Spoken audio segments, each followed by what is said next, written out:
For today's Matrix Wissen interview, I'm joined with Grandmaster Wolf. He lives in Australia and is a mystic, an ordained Taoist monk, a philosopher, a certified clinical hypnotherapist, and a mentalist. I became aware of him through his YouTube channel, where he shows some pretty amazing telekinesis skills. While we will also spend some time talking about telekinesis during this interview, I would first like to know a bit more about you and who you are. So can you please introduce yourself and tell us a little bit about the work you do? Okay. Nice to see you again, Oliver. Thank you for this interview. A little bit about myself. I don't really know what to say about myself.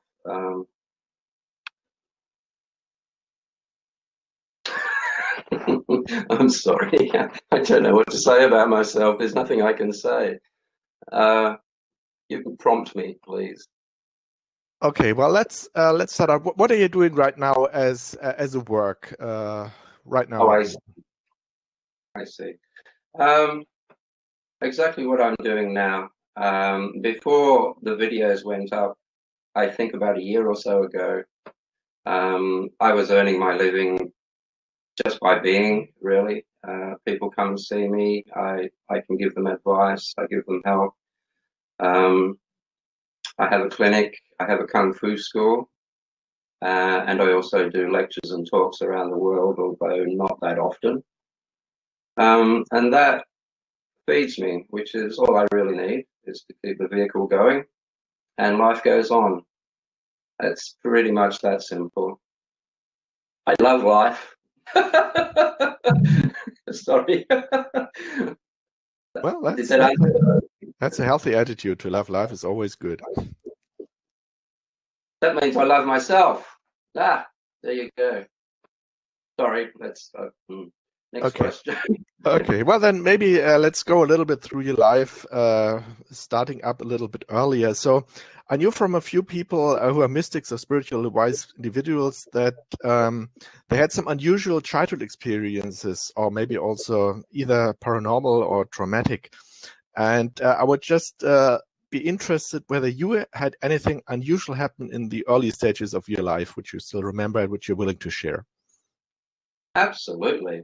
Interesting question.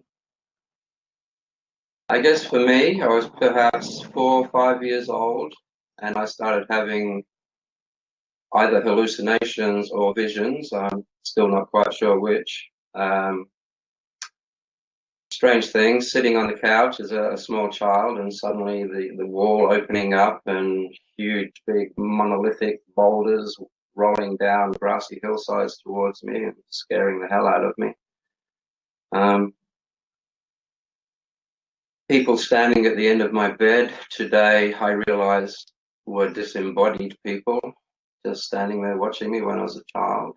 Of course, like any child, I would scream, and I was told, don't worry, it's just my imagination, which is something I wouldn't suggest anyone say to their children. It takes the power away from you. So basically visions. By the time I was 9 or 10, I was thinking about death and ghosts and things that I guess you shouldn't be thinking about as a child, but I had questions, things were happening to me. The visions I was having, or hallucinations, were happening quite regularly, extremely different, each one, never the same storyline. By the time I got to high school, I was so interested in life, the mind, the third eye. That fascinated me for ages. Somewhere along the line in preschool, I was told by, and this is perhaps where it started for me for real, I was told by the science teacher that everything we see is because, I'll back up a little bit here. The eyes that we have can only see what blocks light. You understand what I mean by that? Light has to hit an object, bounce off the object, hit you in the eyes, it goes through the lenses into your brain, and somewhere in the center of your brain you form a picture from that.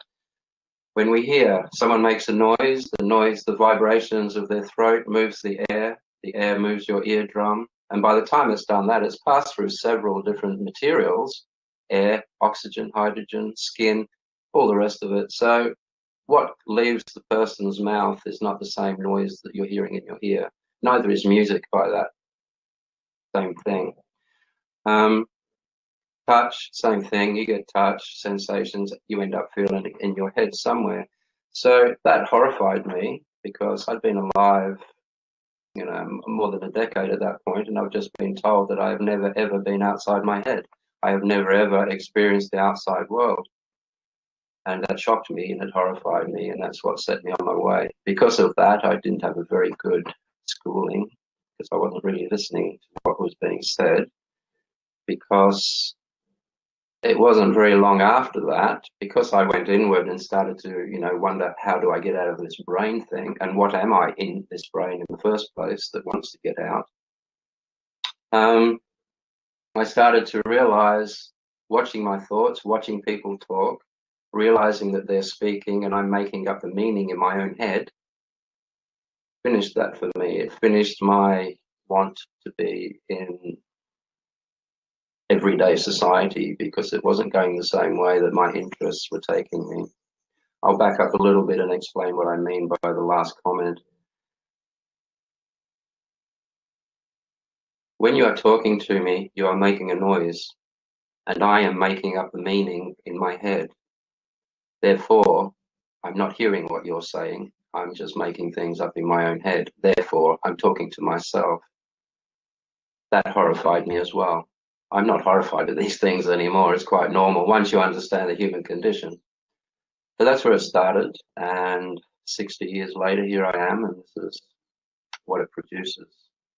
I'm not sure which one to look at here. I've got two pictures looking at me here. Did that answer your question? Sure, it did.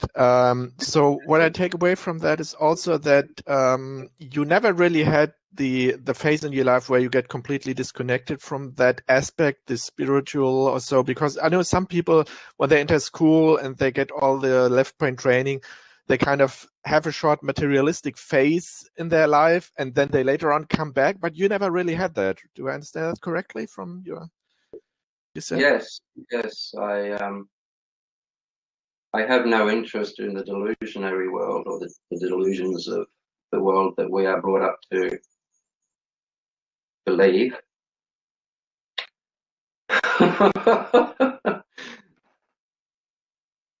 Okay. I don't know where else to go with that, Oliver. It's okay. So maybe then let's move on a little bit further in your life. So I know from your website that you had quite a few different teachers in your life. On the website, you mentioned the Dalai Lama, Jiddu Krisnamurti, several enlightened masters. You've lived at different temples in the Himalayas and in the remote mountains of China. So can you give us a really brief rundown of the next years after you left school? After I left school, goodness me. After I left school, the first thing I did was you have to understand Australia before I tell you the next piece. Australia is an extremely big country. It's very easy to get lost. If you want to, it's very easy to get lost. If you don't want to, it's even easier to get lost. Some people can walk 6 days and still be in their own backyard. That's how big it is here. So when I left school, because I was very young, I was very scared. I had a brutal upbringing that I won't go into too much. I needed to get away and have a look back at what was happening in life. I needed to get away and have a look at the conditioning and why it wasn't working. I had to get away and ask questions. Of course, at this stage, I'd already read a few so-called spiritual books, Jiddu Krisnamurti being one of them, because he's been around a long time. He's a very prolific writer, or there's a lot of books on his stuff. So that was one of the first things that I came across. But also in the 60s, growing up, trying to find out these things, you're trying to find answers to your questions. Why is life so painful? What the hell is this all about? What am I doing here again? And back then in the 60s, what you were offered were drugs, strange gurus, strange practices. Aleister Crowley, who's an occultist of the the beginning of the century, last century. Is a very used to do things with Madame Blavatsky and the Order of the Golden Dawn and occultism and all the rest of it. I went through all of that as I was going through high school. I became a member of the Golden Dawn. I became a member of the OTO, which what's it now? Ordo Templi Orientis, which is a higher version of magic. But I found no answers in that. I found no answers in the spiritual. The wordings that we used were too ambiguous. So I started to get very depressed and very almost suicidal, one of these typical teenage suicide people. So I went away, I ran away, and I ended up in as far away from Tasmania as you could get, which was Darwin. And I lived in the jungle in Darwin, and I just went inwards. I had a few realizations at that point. I realized the human condition. I started asking questions. I spoke to a few Australian Indigenous people while I was up there, and I got a few. That was perhaps, I'm a bit jumpy, I'm sorry, but the first time ever I talked to an Indigenous Aboriginal person, and for the first time ever, my paradigm had been shifted by a different way of thinking. That was the next thing that set me on what I would call the true path. I have to point out there, though, that there is no such thing as a path. It cannot possibly occur. The only thing that is real, the only thing that exists is now. Anything either side of now is either memory or assumption. So given that the only thing that exists is now, where the hell can a path take you? Not possible. There is not a path. So that saved 20 years of my life because it wasn't in searching. At that point, I thought to myself, reason and logic, what schools, what religions in the world consistently, constantly produce enlightened, self-mastered people? And when you look into that question, it's very few, very, very few. Very few religions will do it, except for the couple that actually have a back door for mystics who can move beyond the religious mentality. I don't say that derogatively.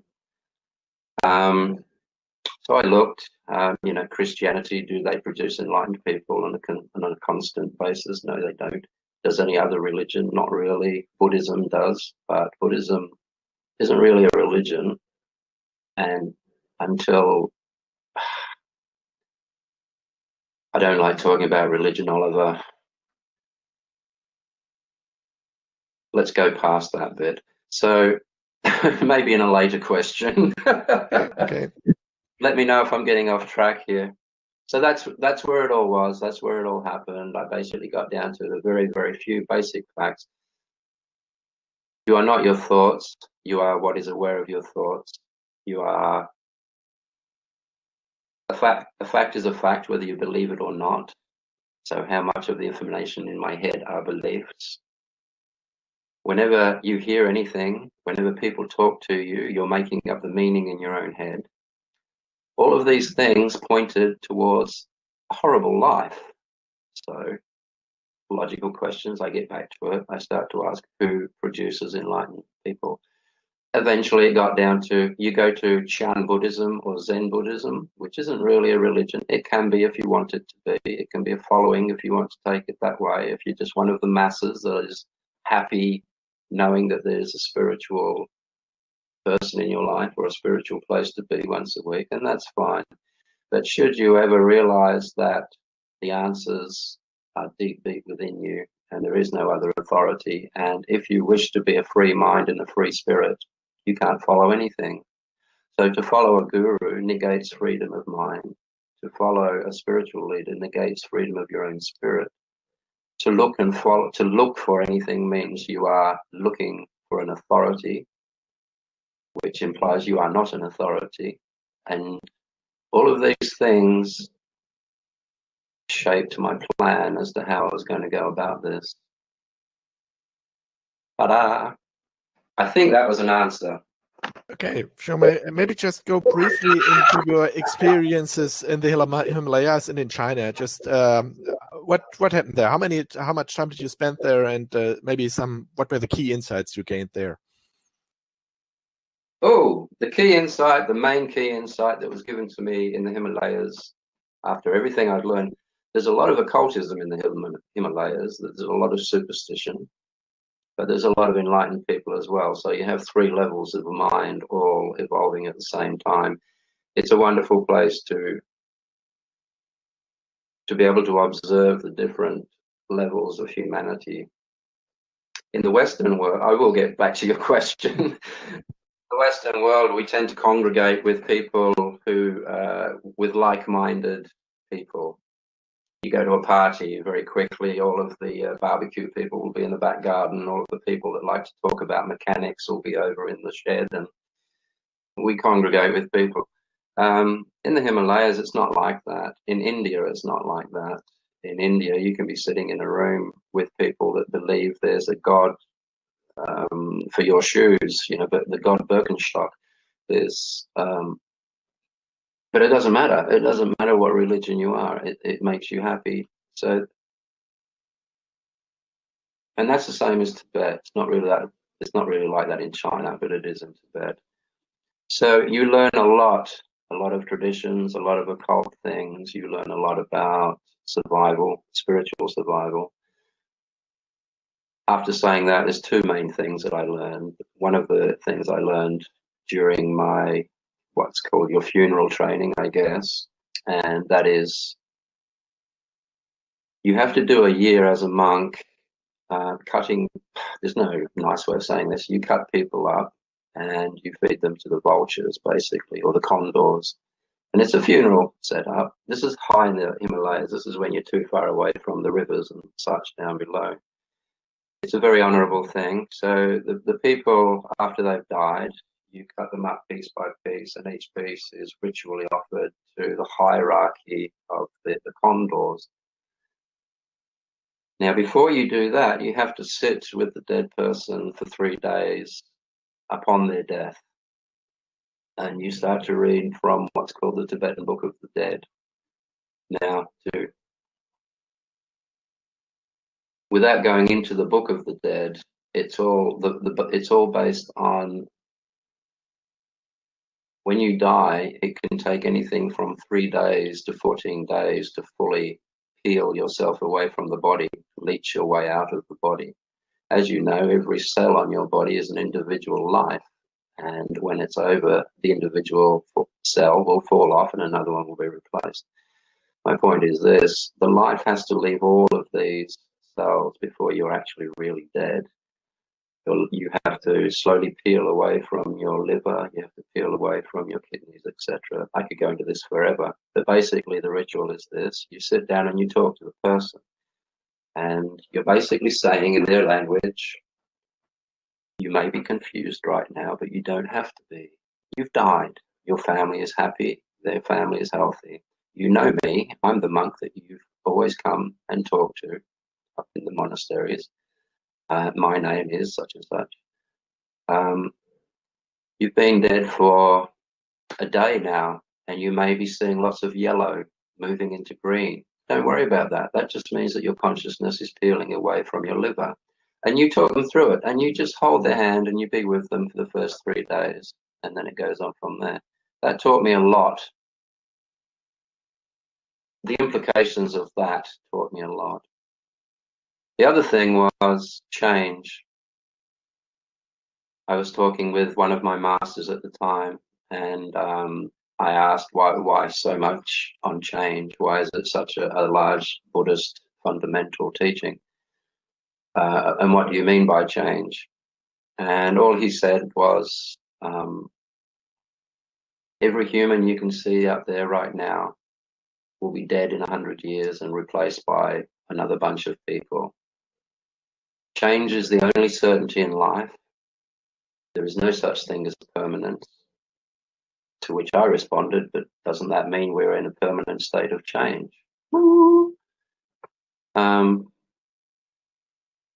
And what I took from that was, and what I saw in other people was, one of the main miseries in life is people are constantly striving for a permanent relationship, a permanent wife, a permanent husband, a permanent job, a permanent place to live, permanent happiness in a cosmos where change is the only certainty. And that creates misery in a lot of people, just that one thing alone.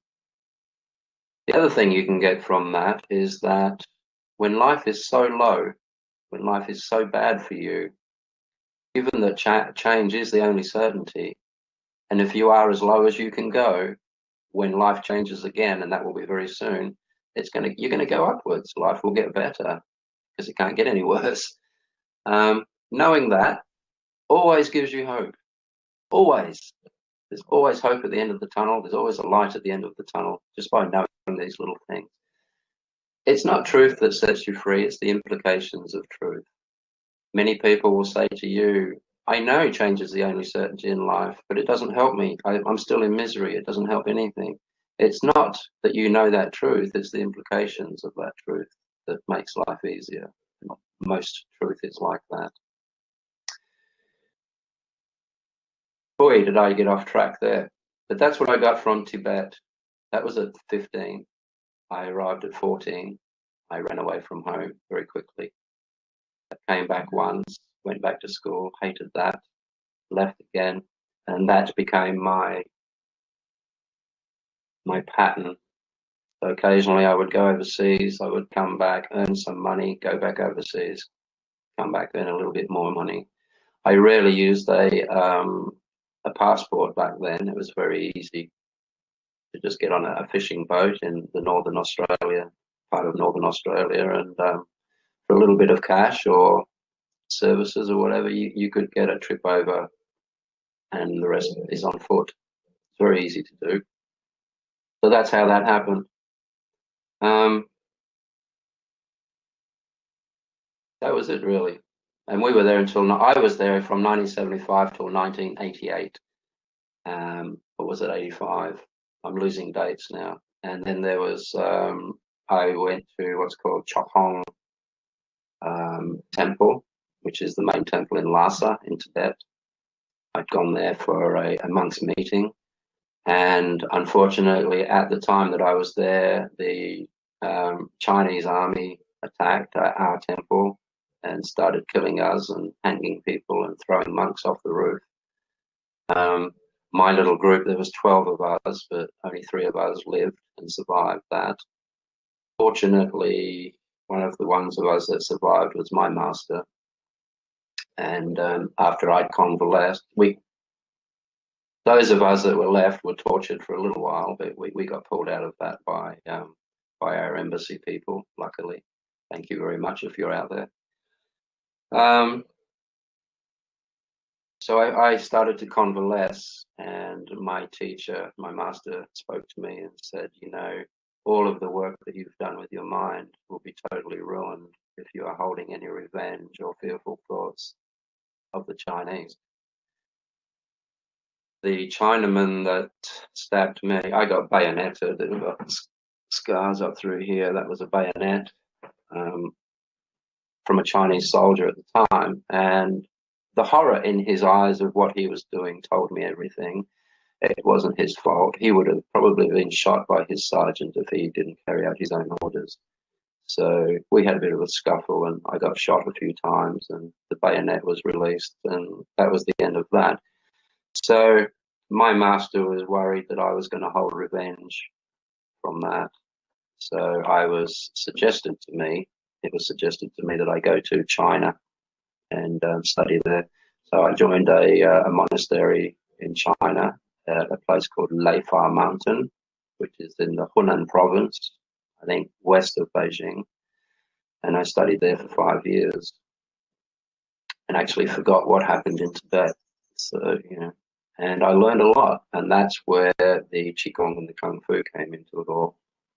So spiritually, mentally, psychologically, blossomed and grew in Tibet.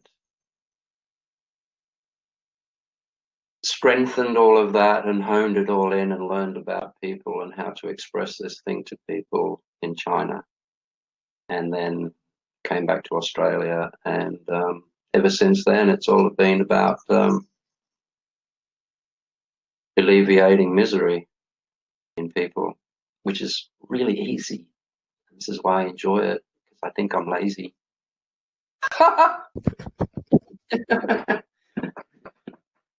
Did I answer that one? You did. Perfect. Thank you very much. Thank you. Thank you. So now let's move on to a very particular topic, which is the one how I got in contact with you, and that's telekinesis. So on your YouTube channel, you have several pretty amazing telekinesis videos. Can you tell us a bit about how you developed these skills and for how many years did you have to train for them? Goodness me. Telekinetic skills is a natural consequence. A natural consequence of engaging the world from the correct mind.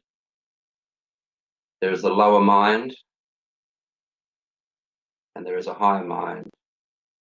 The lower mind is made up of your thought process. When you are born, you have a pristine, clean mind, pure awareness, no thoughts, just pure awareness, in a pristine, clean, state-of-the-art body, a little baby.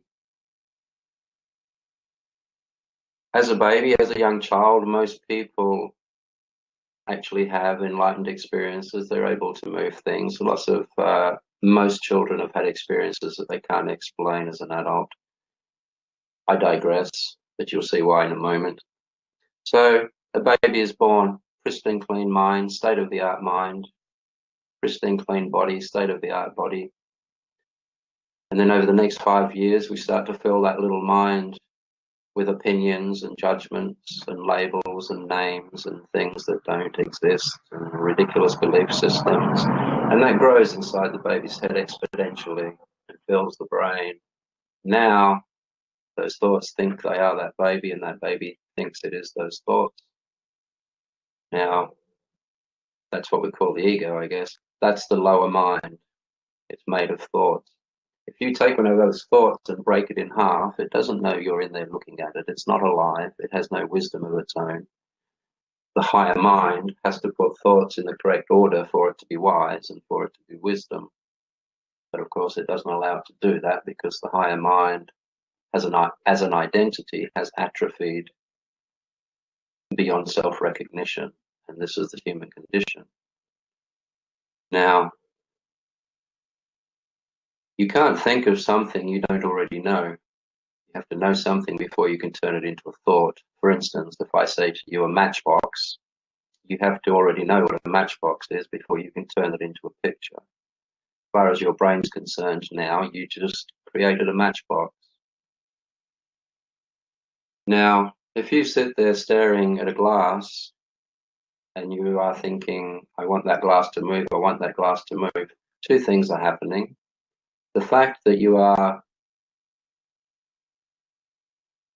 identifying with the thoughts and identifying with yourself as a separate entity to the rest of the cosmos, you will never ever move the glass because you are implying that you are over here trying to move something that is over there. When you get rid of that thought process, you are the glass, you are the moving, and you are the mind, you are the mover, all at once. There's no separation by thought. It is your thought process that separates you from the actual thing you're trying to do. Let's back up a little bit. If you start to visualize, say you want to move a glass or a bell or whatever, if you visualize you moving the bell, as far as your brain is concerned, you've already done it. But it's happened inside your head. Your brain believes that the picture you just created is the movement that you required, and that's where it stops. Therefore, it will never happen outside. So it's your thought processes that separate you from these things. The moment you are the bell, the moment you are the glass, and the observer and the observed, the moment those two things unite by getting rid of separative thoughts, moving the glass is a matter of moving your finger. You do it every day. When you move your finger, you don't think. You do this all day long. And why? How are you doing that? is telekinetic. If you think about it, you are a spiritual being inside a physical body. How are you doing this? How do you do that? If you look at it in higher martial arts, and this is a piece that I got from China. If you want to move your arm, you ask your normal average person how that happens. They go, oh, I just send an electrical impulse down my arm and my muscles twitch and you get the mechanics going. But then you have to think, okay, where did the impetus? Who made the command to send that electrical impulse? Me. Who's me? All right, let's work that one out. If you negate everything you are aware of, you arrive at awareness. You watch in thought watching, in your meditation, you will see an angry thought go by, and that will be followed by an angry emotion, like a wake following a boat. Sad thought, sad emotion, etc., etc. If you negate all these things you're aware of, you arrive at awareness. You can't go further back than that because that's what you are. You are watching. And this brings us to the third eye, which we can talk about if you want to later on, and what it is. So to move something telekinetically has nothing to do with developing skills. There is no telekinetic skill to be developed. It's immediate. The moment you start to engage the world from the higher mind, all of these so-called paranormal experiences and effects are a natural consequence of the real mind, that mind that is in all things. Let's look at it this way very quickly. Every leaf on every tree has enough awareness in it to follow the sun across the sky. We learned that at school.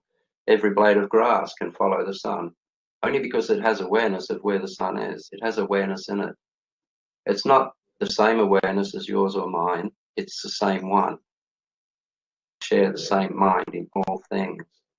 And the problem is, if I think I am GM talking to Oliver, that separates us straight away. And physiologically, it's impossible for me to read your mind or move you because it's just not physiologically possible. However,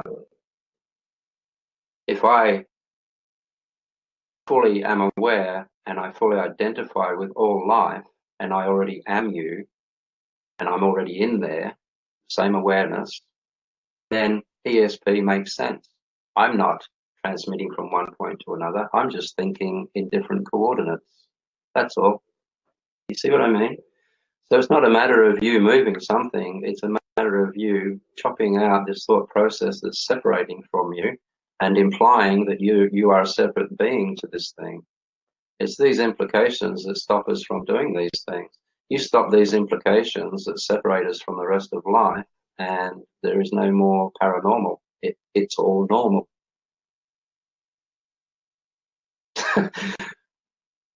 How do we? Shall I keep going? Yeah, sure. Go ahead. Yes, yeah. Okay. The third eye. I mentioned before that these eyes can only see what blocks light. Light has to hit something, bounce off it, and go into your eyes, and you see it. And that's all. Now, when you visualize something in your head, and let's face it, inside here is pitch black. There's no light in there. There's no light bulb that you can turn on. There's no mysterious light that goes on that you'd see it coming out of the ears if there was, and the eyes. So it's pitch black in there. So how the hell are you seeing those pictures? You got to find out.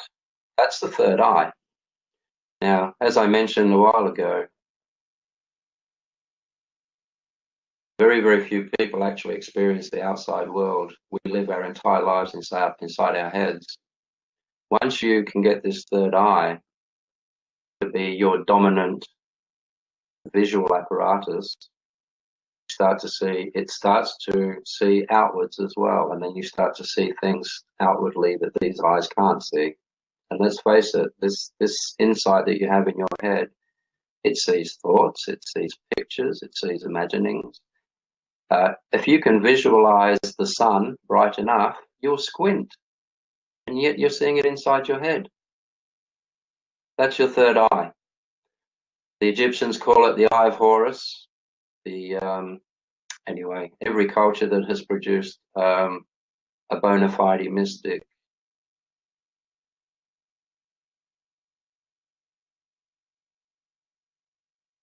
will have some representation of this inner sight, this inner eye, the all-seeing, the all-knowing, etc., etc.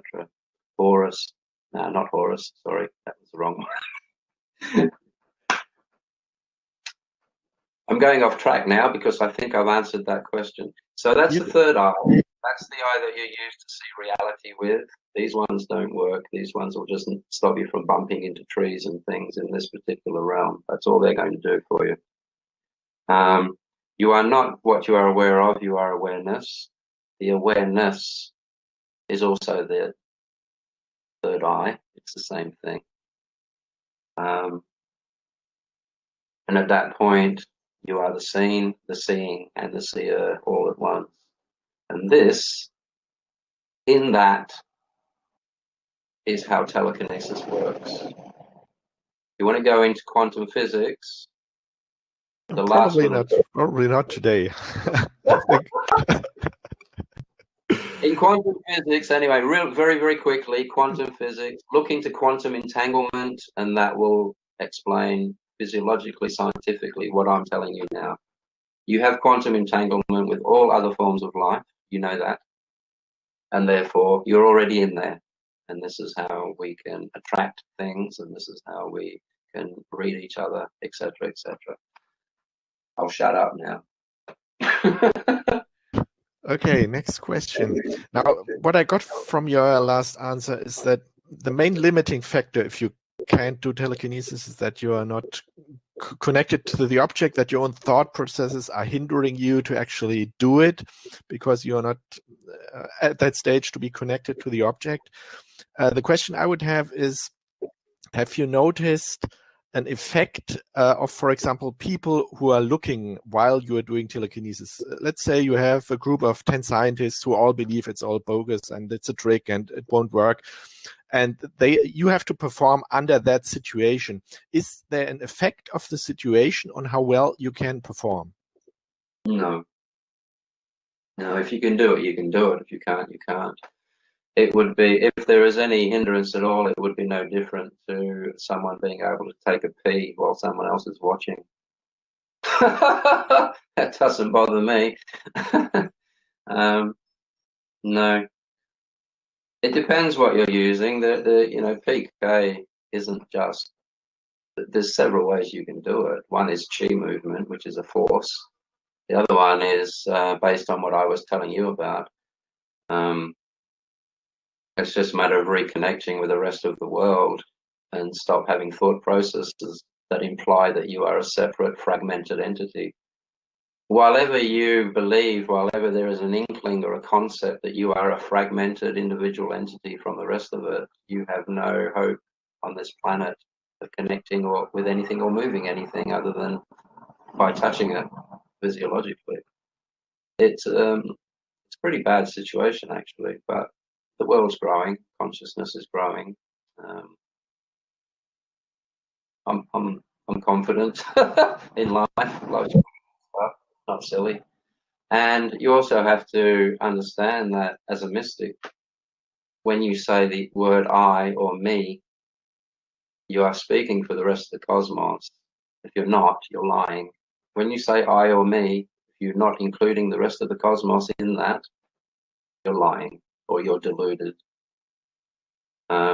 Whenever you say I and the entire picture around your I, the definition of your I is this self-centered individual creature that has no connection to anything else other than by words and sounds.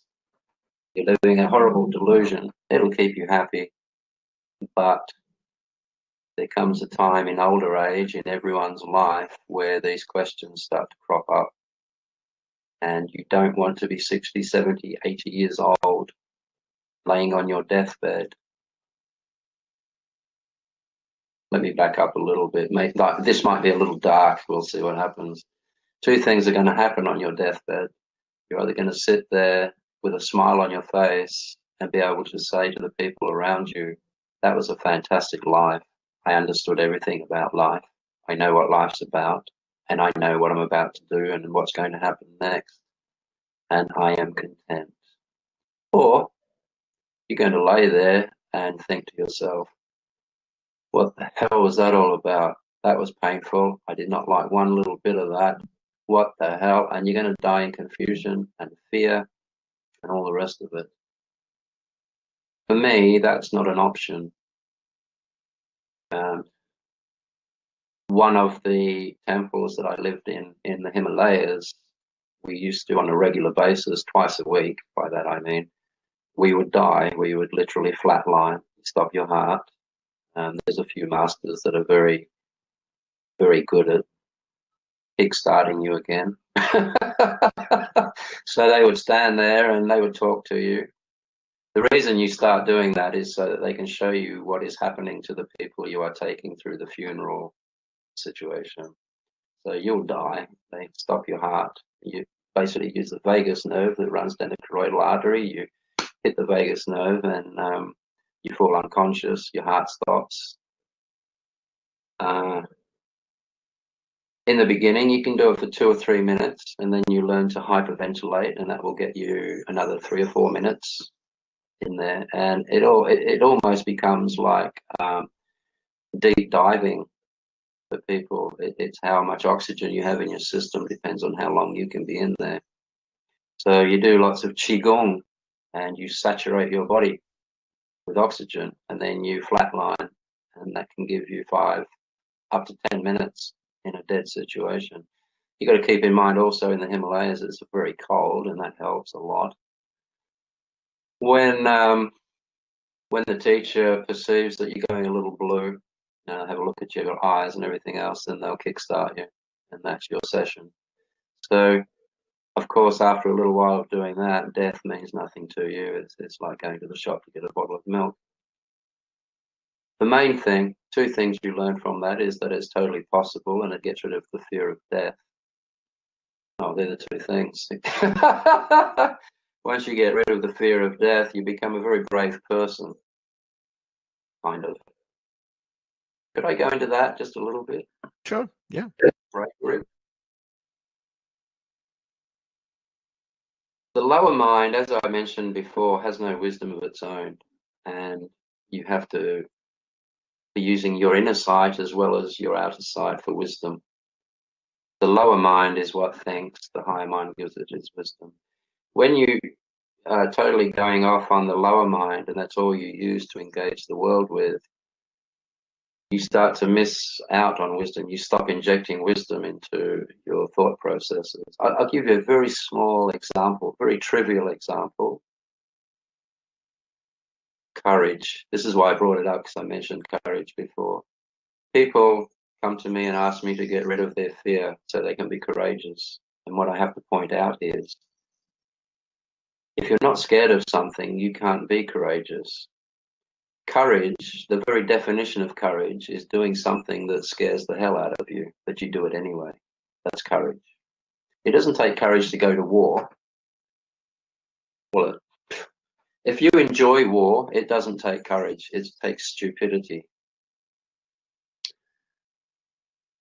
When you hear someone say these things, it's very obvious that people generally don't. They don't think of things like this. Another one is willpower.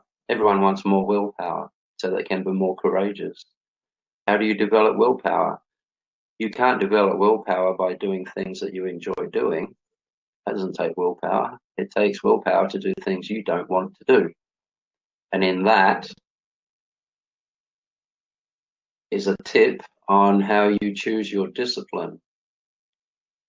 If you are thinking about spiritual discipline or anything of that nature, discipline in your mind, disciplining yourself, your spirit, you can't discipline spirit. It's the spirit that's actually doing the disciplining in the first place. But the point is this: if you choose a discipline that you thoroughly enjoy, you're not going to develop willpower. You have to develop your willpower on something that you don't want to do because it's hard and you don't like it. How are you going to get that done? If you don't like it and you don't want to, you've got to summon up your willpower. And that's how you do that. Little things like that make the difference between failure and success in these realms. understanding these things. Otherwise, you could spend 100 years trying to develop courage, not realizing that you're just going in the wrong direction. You're doing everything that you enjoy doing. Anyway, I think I got off track quite a lot, but I wanted to put that in. I wanted to show you the difference between thinking without the higher mind's involvement and how the higher mind injects the wisdom into your thoughts. So the difference between a wise person enjoying their life and a person who's not enjoying their life, an unwise person, is the wiser person is engaging their higher mind. That means they're sitting back, they're watching their thoughts, they're watching how they respond to people, and they allow for it. Knowing yourself doesn't mean you're going to find this wonderful angelic self. You're not. Knowing yourself means you can sit back and say to yourself, okay, this particular body I'm in at the moment, it has a tendency to be lazy. It doesn't like certain things. You learn all about the monkey that you're in, and you allow for that. If it is lazy and if it doesn't like to do things, then yes, you're going to have to learn some discipline. So once again, just being clear on the human condition, be clear on how we put thoughts together, being clear as to where we can access our own wisdom means you will move a lot faster. Life will become much more better for you. It will answer all questions. All of a sudden, the simplicity of life will just appear in front of you like a shadow. When you turn a light on in a room, your shadow goes bang, it's there immediately. And that's what happens the moment you engage life from the higher mind. So telekinesis, teleportation, all of this are all natural consequences of the higher mind. The only practice is to crystallize the higher mind. By that I mean constantly engage the world from that. When you do, you'll find that life is like this. You will be here as awareness. Your thoughts will be over here somewhere. The outside world will be over there somewhere, and you'll see the connection between you and it. At the moment, everyone is caught in thought processes, and that's where life and death ends for them. It's over. It's a great shame. I'm very reluctant to say this, but religion is a major instigator in the way we think these days. It's taken us away from our own power, it's taken us away from our own spirit.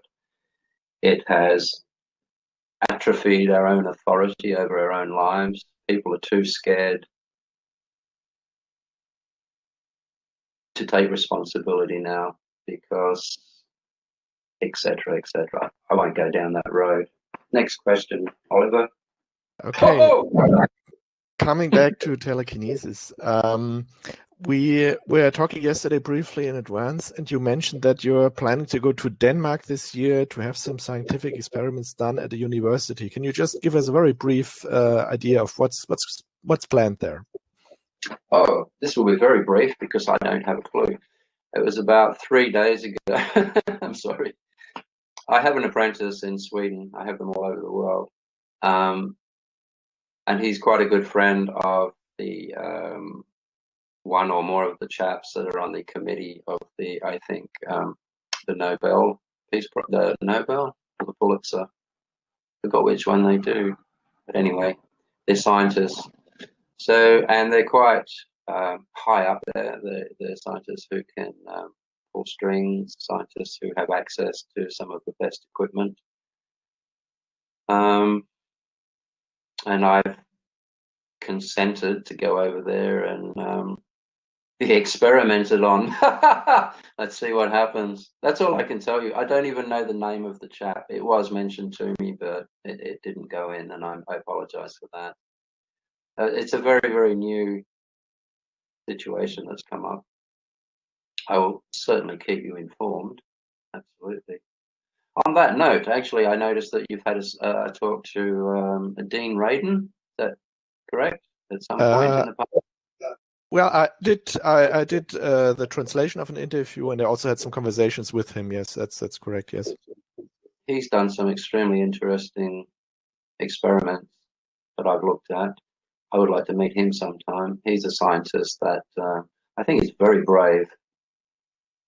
He hasn't given up on what he believes. He hasn't given up on what he knows. I imagine he would be in the same position that Darwin was many, many years ago, when he had to try and convince the religious world of what he'd found. So if you're out there anyway, Dane, you've got my support, old boy. Go for it. You'll come through. So that's that. I'm sorry, I can't give you any more information, but you will be the first to know. Okay, that's fine. So the next questions, I'm not really sure. I mean, based on what you already said, a lot of what I try to get here is kind of higher. You would explain it as higher mind actions. Maybe you can try to explain some things from a lower mind perspective about what you do. Maybe that as a background for the next questions. So what goes on in your mind when you move an object through telekinesis? Are you visualizing anything at that moment? So maybe you can explain that. What's exactly going on as far as you can explain it from a lower mind perspective? Goodness me. One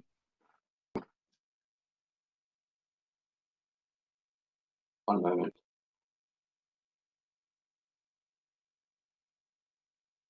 A lower mind perspective.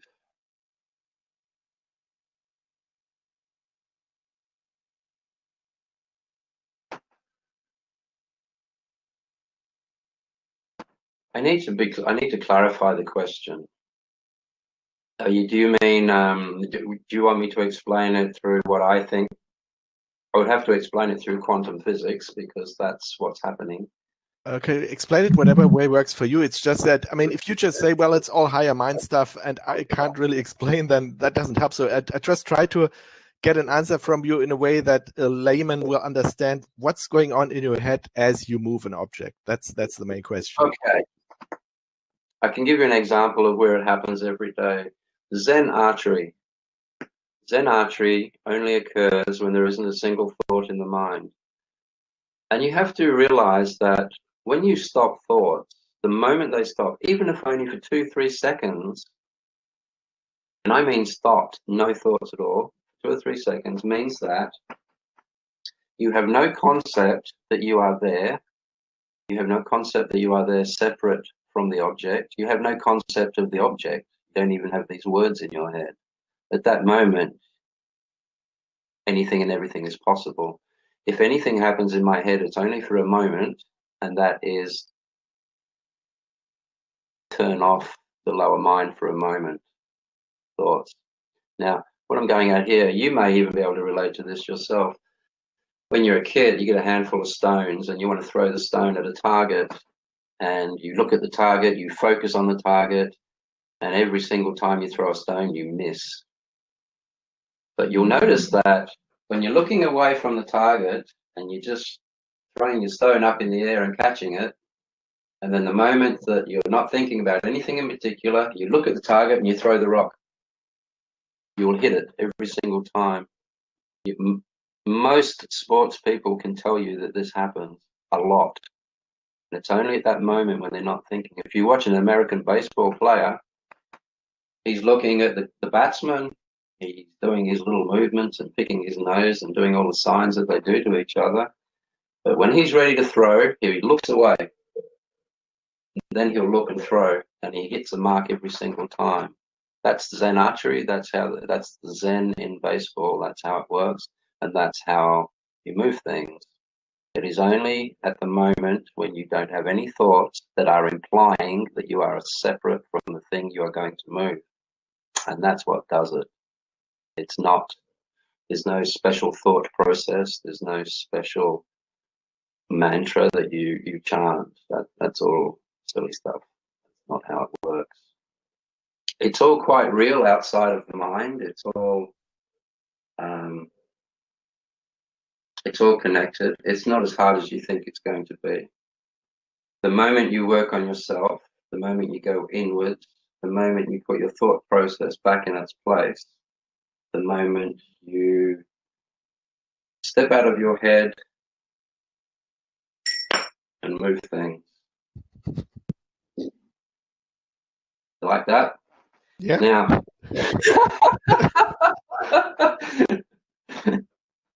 Okay, next question. Is it a mentally draining activity in any way for you to perform telekinesis? Or could you do it for like 10 minutes straight and it wouldn't really bother you? If you're using chi, yes, it will drain you. You can deplete your chi. When your chi is depleted, you are dead. So you really have to know how to manage your chi. So yes, in that respect. If you are using mind, no. You go on and on and on forever. You know, you doing this, you can do this all day long. You use your feet all day long. And I'm talking in the respect that when you move your body, you are creating telekinesis. There's no two ways about it. You are sending a spiritual message through via your brain, and from that you are prompting, instigating movement in a material body. And how do you do this? You do that magically in another way as well. Eat an apple, and in 15 minutes that apple is now Oliver. That's magic, you know. So I think I answered your question. Okay, you did, sure. Next one. In some of your videos, we see that you, for example, cut the palm of your hand with a knife and then instantly heal it again. In others, you set a piece of paper on fire, which you hold in your hand, and in others, you hold your hand above a candle for like 90 seconds and nothing really happens. Does any of this cause you physical pain as you do it, and has it any kind of negative after effect? Negative after effect, yeah, death. No.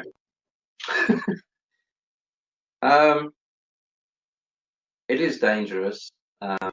When you see what I do on the YouTube channel, there are a few things you don't see. For instance, I do have to spend, for some of what I do, I have to spend 10, 15 minutes calming myself, getting into the right mind space. But other things, it's purely a matter of how you're looking at it. Give me a sec here, I'm trying to formulate this in the correct way. Whoopsie daisy. If you're a sane person and you love yourself and you love life, you're not going to hurt yourself. You're not going to stab yourself. You're not going to hurt yourself. It's just not in us to hurt ourselves as a species, unless you're suicidal, in which case that's insanity and it's not normal. So we don't do that. Now, if you're going to scratch your ear, you don't push so hard that it bloody hurts. You don't do that. You become very gentle with it. It's not in our nature. Now, once it is in your mind that you are the flame, you are the hand, you are the instigator of the flame in the hand, that flame won't hurt you because life doesn't harm itself. So you're basically using a fundamental principle of life and love, not the fluffy, fuzzy love that people commonly think about, but real love whereby life will not end, life does not end, and life will not harm itself. When it comes to life and death and things being destroyed and all the rest of it, that's just what the Indians call Kali. One of the symbols of Kali, one of the Indian gods, is great demonic mother, and she has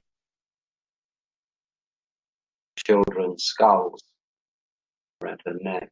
What it's representing is this, and I'll put this into the best terms that I can, that is not mystical. If you were to sit on the moon and you look back at our Earth and you time lapse the Earth so that every day is a second time lapse, start moving quite fast. As you watch all the trees come and go, and the people come and go, and the whales and the insects and the birds, and all life comes and goes, what's happening there? This planet, this let's call it the mother at the moment, produces 1 billion children and then eats them, and then produces another billion and then eats them. That's what life is. That's what it's doing. Constantly eats itself in order to create more of itself. That's what we call life and death, but that it's actually just the breathing of life, with the breathing of nature on this planet. So there's an answer in that to people who want to know what to eat. If you want to follow nature, you eat everything. Nothing in particular, but nothing, well, everything in general. Go with your taste. The fact is, if you want to follow nature, nature is omnivorous. It eats itself constantly. If you go and sit under a tree and die, it will eat you. You know that. But that's sad. I forgot what your question was. I'm sorry. I get very excited with the things that I see. Well, it's okay. We can actually move on to the next one, which is again in the same area, and it's about the protection you use, for example, from the flame. Is that something, I mean, you already explained it partly, that kind of when you're connected with it, then it can't really hurt you, but is it just that mindset, or is there also, for example, as you said, some chi involved, that you make some chi protection layer below your hand, and then the flame can't hurt you? Can you speak a little more about that part when you put the hand above the flame? Sure. In martial arts, you will learn that every time you exhale with a jolt from your dantian, and for those who are listening to this that don't know what that is, that's a little space about 1.5 inches below your navel where you store your chi energy. And there are very specific exercises to store your chi there. Now, excuse me, in martial arts, someone can hit you in the stomach or anywhere on your body, and you'll go, ow, and you'll feel it. But when they do hit you and you go, at that moment, you can't feel it. Now, what happens is whenever you contract and go, your chi comes to the surface all over your body. Boom. You can't stop that. That's just natural in everyone. Once again, it's not something that you develop over thousands of years. You don't have to spend months and months. You just have to stop looking for the authority in books of how to do these things. Stop looking for authority in other people and just do it. It's in there. It can be done. Everyone can do this, but you have to let go of your thought processes. If I was to consciously try and create a chi shield, that would be implying to me that I'm trying to protect myself from something other, and it would not work. So just as a backup, and to me, the whole chi shield, putting your hand over a flame, is just child's play with this sort of thing, honestly. This isn't just me. Everyone in the monasteries that I was with could do these things. They're out there right now. You know, they're either dead, or they're teaching their families, or they're teaching villages, or they're using, who knows what they use their skills for, but it's always for good. And it's not always for good because they've trained to be nice people. It's for good because they're coming from the higher mind, and in the higher mind, it's just, you don't have any plans. You just do stuff. Life lives through you, and you have to be selfless enough to allow life to live through you. And when you do that, suddenly you know everything. Once again, the major key is what I said quite a while ago now, in that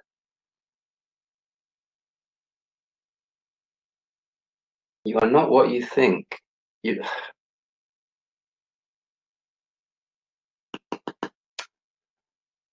I'm going to drop that piece of conversation right there because that went off in a long direction. The chi follows mind. Chi follows the higher mind. The lower mind cannot control chi. It will not do that. I don't know how much you know about Qigong and Qi exercises, but there is a thing called the microcosmic orbit, where you breathe and you circulate the Qi up your spine, over the top of your head, down the back of your throat, into your dantian. It's called the microcosmic orbit for obvious reasons, orbiting your body with it.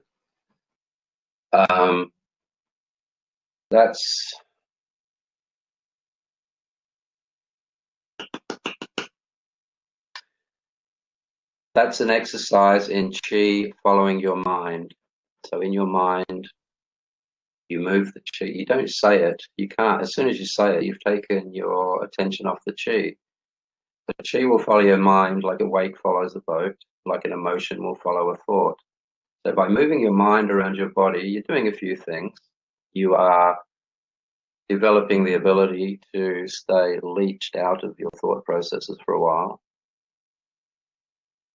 Let me go into a whole other direction with this conversation. If you were going to go into space, you have to put on a spacesuit. And in that spacesuit, just before you, there would be a little panel processor telling you what the temperature is outside, how much radiation's hitting your suit at the moment, how much oxygen you have left, the temperature of the environment inside your suit. You need all of these things to know what's going on in the outside world so that you can protect yourself inside your suit and work in that environment without dying. If you're going to go in deep sea diving, you would do the same thing. You have to have a special suit to survive in that environment. And there, once again, you would have instruments constantly telling you what's going on between you and the outside world, how deep you are, how much oxygen you have left, etc., etc. We are in one of those suits now. It's an earth suit, and somewhere between you and the outside world there's a processor, and it's telling you about all of the information that's coming through with light, with sounds, with temperature, and everything else. Now, at some point in our evolution, we have made that processor, which is our thought process, we have started to identify with that as being us. And that is the problem with everything, not just telekinetically, not just ESP-wise, but with the entire world, with what we do to each other, with what we do to the planet, with what we do to animals, just what we do. It's all insanity. Don't get me wrong, there's some lovely, life is fantastic, but in the human world, you know what I'm talking about. So it's all due to the fact of wrong identity.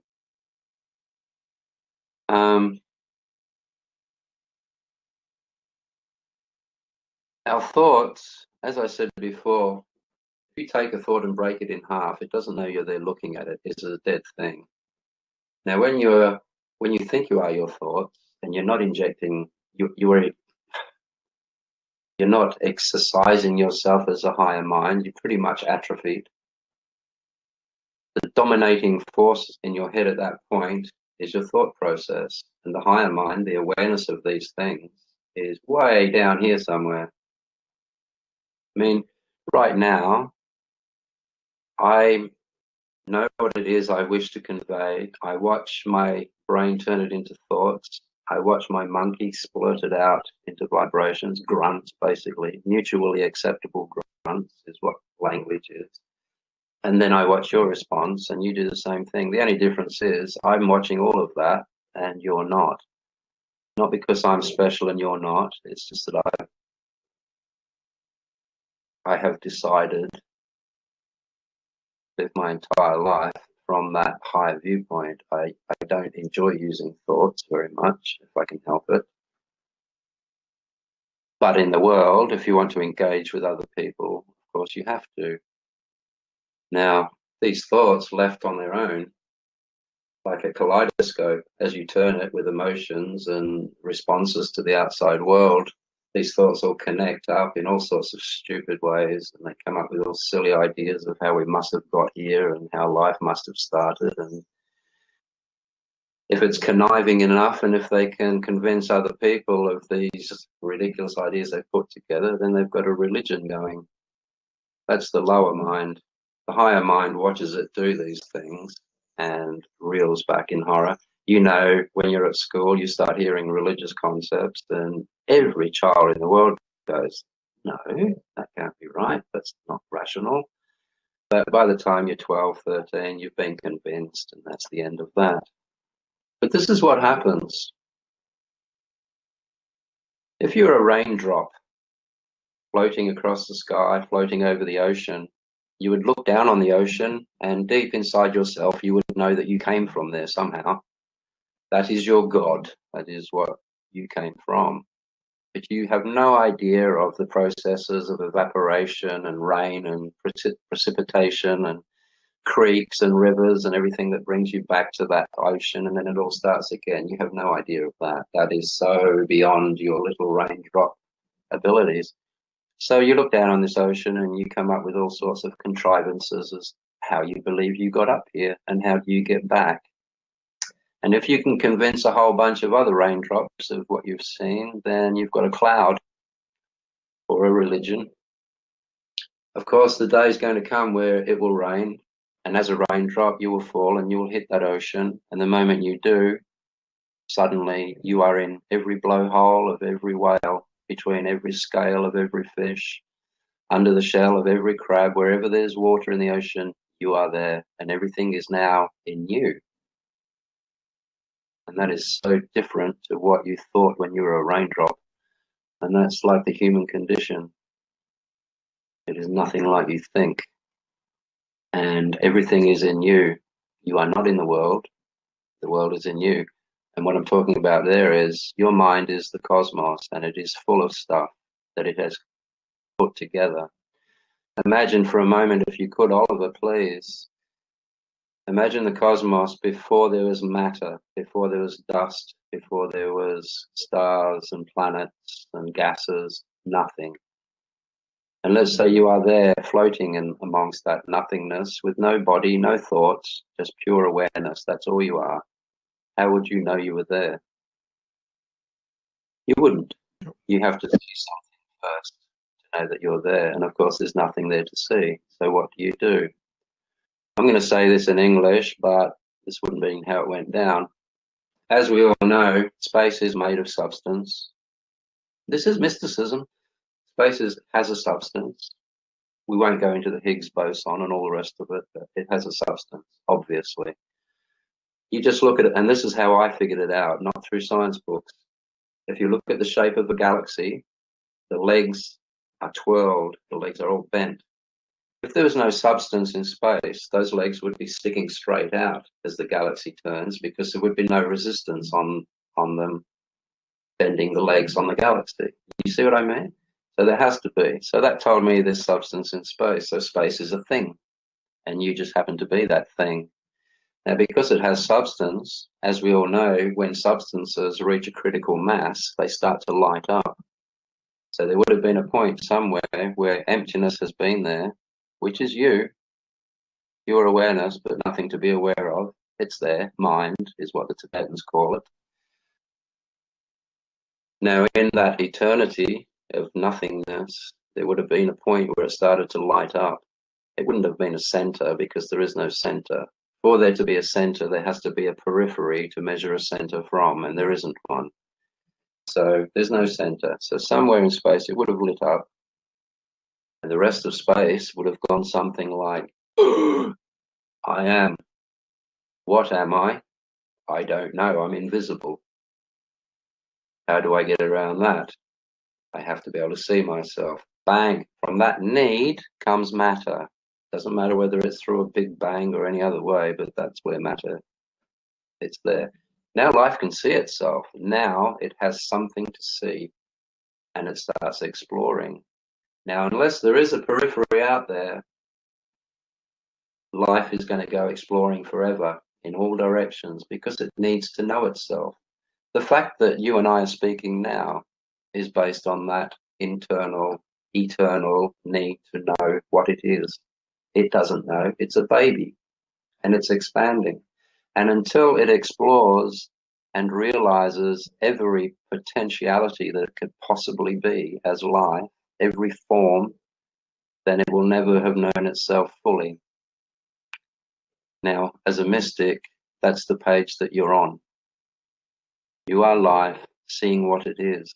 So when you look at someone, there's no need for opinion. There's no need for judgment. That's just another fascinating asset of life on this particular planet. At that point, with that mindset, everything is fascinating. There's no depression. There's no, what should I be doing? It's all, what am I doing now? And you watch yourself. If Oliver wants to meditate for real, Just watch Oliver every second of the day. Watch what he does. Watch what he's saying. Watch why he says it. Watch why he is searching for whatever he's searching for. And eventually, you are developing the watcher inside you, and you've stopped looking outside for authority, because that very Oliver that is watching, in fact, you're not called Oliver. You have to watch Oliver. You don't have a name. Let me elaborate on that one. If you look out the window and look at a tree and think to yourself, outside of this little 6-inch box, to the rest of the cosmos, what is that called? And you won't get an answer. It's not called a tree. It's not called green. It's not called hard. It's outside of the human head. It has no name. It has no meaning. It is alive and it is doing what it is doing. That is the Tao. The Tao means the way, not the way as in the way to the shop or the way to the toilet. The way as in this is the way it works. So that's the Tao. Once you have that mindset, it's obvious that you are all things. All things are in you. Nothing can possibly die. There's no such thing as death. Where the hell could you go if you are all things? If you are the cosmos, if you are the mind that saturates the cosmos, where can you go and still not be within yourself? I'm not talking metaphorically either. I'm talking literally. It's this mindset and this way of seeing things that has the natural consequence of supernatural phenomena, which at that point isn't supernatural phenomena. There's no such thing. Bloody hell.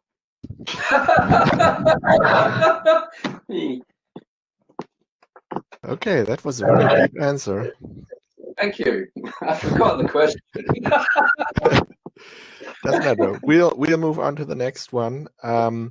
I have one more question in the same field of paranormal things, and that's the aspect of materializing and dematerializing objects. Is there anything you can tell us about that? Have you experience with it, and how would you say, does it work? Because, I mean, matter doesn't just come from nothing, at least in the way our world seems to work.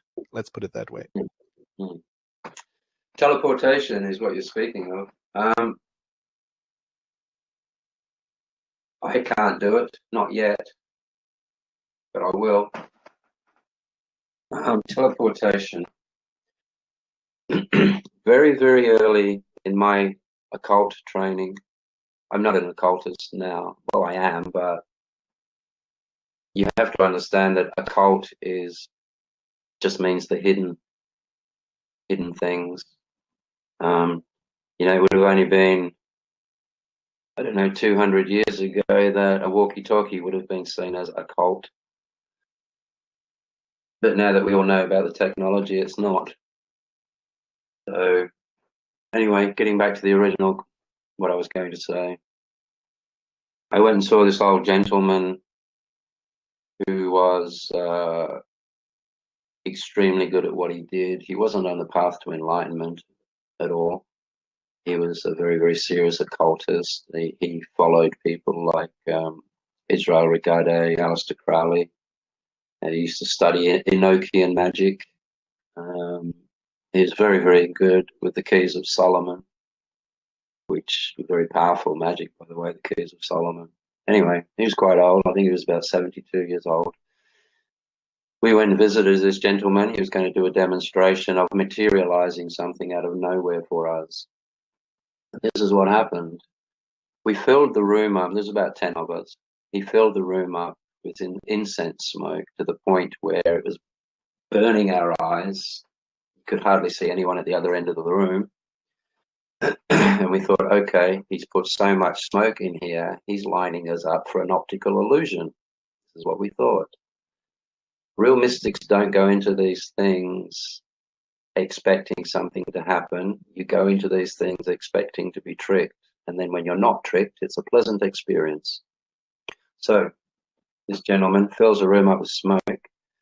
He had a few candles going around the place. And then he started to focus his mind. And what we realized much later, but not at the time, he was projecting a thought beyond himself into the room. This is something that oh gosh, what's his name? Nikola Tesla used to do this quite often, but that's something else. So this gentleman, he's focused on one particular thought, one image, and then he projects that image outside of himself. And in this particular case, it was a unicorn. Now, within, I guess, 1.5 seconds, all the smoke in the room just went boom and solidified into the center of the room. And it was a unicorn. It was about as big as a Shetland pony, and it started to walk around the room. One woman kind of screamed, and that broke the old gentleman's focus. And again, within a moment, within a second, this unicorn went poof, and all of a sudden it was smoke and our eyes were burning. That's how you do it. It's not really you that has been transported. It is your blueprint is projected via the mind, and matter will gather around that in exactly the same way as when a higher mind starts to enter the womb of a woman, matter will start to accumulate and grow around that. And that's how it happens. If upon death you can watch the body die, and if in death you are not clinging to form and not clinging to life and all of the rest of it, you will be reborn within 48 hours. And that is what they call being free from karma, which is another discussion in itself. So the key is in that, the fact that mind is already all over the place. Mind already saturates everything. It's everywhere. It is, all things are in mind as opposed to the mind being in all things. Here's another good visual for you.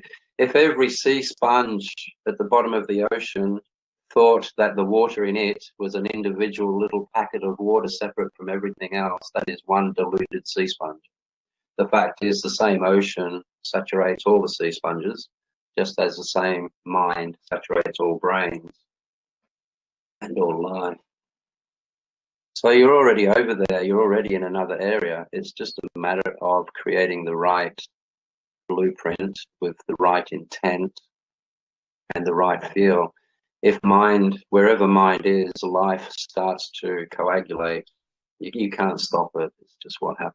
That's why the cosmos is full of life, and it always will be. And that's how transportation occurs. It's a focused thing, but it's not a separative thing.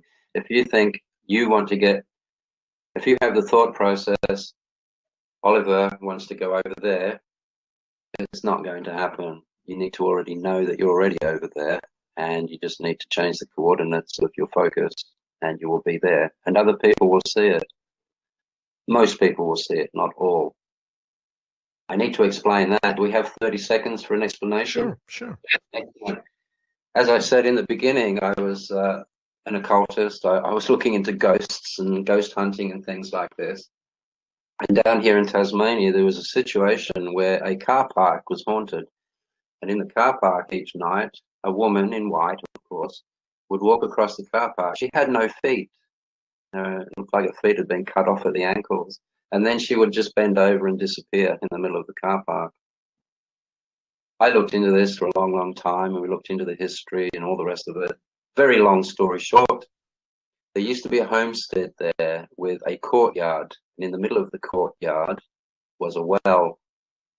And the courtyard was made up of the house was around this well, and in the courtyard, all the bedrooms used to face inwards into the courtyard.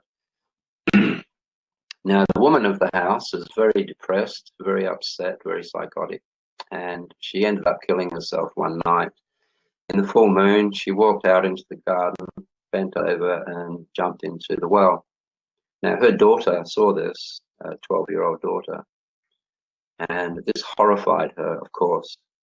Now, what happens is when someone is horrified enough, two things will happen. You will either split off an identity and become a multiple personality situation within yourself, or if the mind is strong enough, you will throw the image out and just get rid of it, in the same way that when you hit yourself on the finger with a hammer, you go like that and you try and shake it off. The brain does the same thing with pain that it just does not want there, so it'll throw it out. That becomes a ghost image. It's not alive, it's not a spirit, it's a thought projection of this young girl. Very, very close akin to poltergeist activity. So this girl's created this image. Now, the first thing to understand here is, if this girl thinks on a certain frequency, the brain waves on a certain frequency, only other people that think on that same frequency will actually be able to see this thought picture, this ghost. Because in the same way that if you're trying to talk to me with a walkie-talkie, I can only hear you if my walkie-talkie's on the same frequency. Understand that? You're an engineer, I know you understand that. So that's what's going on there. Now, people today who are seeing this ghost are obviously on the same frequency as this girl that was thinking. Now, the fate was, over time, this house was taken down and it was bought by a shopping center, and a bitumen was laid in the car park, which came up that far, and that's why you couldn't see her feet. Her feet was actually under the bitumen on the ground, so it looked like her feet had been cut off. And of course, when she bent over and disappeared, she was going into the well. That's an example of how it can happen accidentally. So that's a ghost. That's not a spirit. They're very different. A ghost is not a living thing. A spirit is. What did you ask me? Well, we were starting with materialization and dematerialization of objects, teleportation. That's how we got started. Okay, well, I think I've answered that. Yep, you did. 4 questions left. Is that okay if we go through them? Oh, go for it. I'm enjoying myself. Are you? Okay, good. I'm having a good time. This is a great conversation, so I'm very happy. Cool. I'm happy. Okay, so next one. So here in the West, the whole telekinesis subject is kind of dealt with generally as, well, it must be a trick. It can't be real. And one of the thoughts that I wanted to run by you is it probably the reason for it being so, the fear that if you admit that it is real, that then you have to consider that your thoughts have an influence on the outside world, and that might be for some people fearful, because they always thought, well, my thoughts are safe within my own head. Nobody else is ever going to know what I'm thinking. And that kind of goes out the window when you realize that with your thoughts, you can move objects. So there's this direct interaction. So do you think that's probably the reason for the fear about the whole subject, that it can't be real, because then so many other things have to be real too? Yes, absolutely. It's a damn good question. It's a long one. Yeah, I think everyone, well, I hope everyone understands the effects that the mind has on water. Have you seen the documentary with the Emoto, the Japanese guy, Emoto with the water crystals? Yes. Absolutely. That alone should tell you, should give you an answer there, because we're 75% water. So every thought you have towards other people negatively is affecting your water. The more you hate a person, the sicker you're going to become.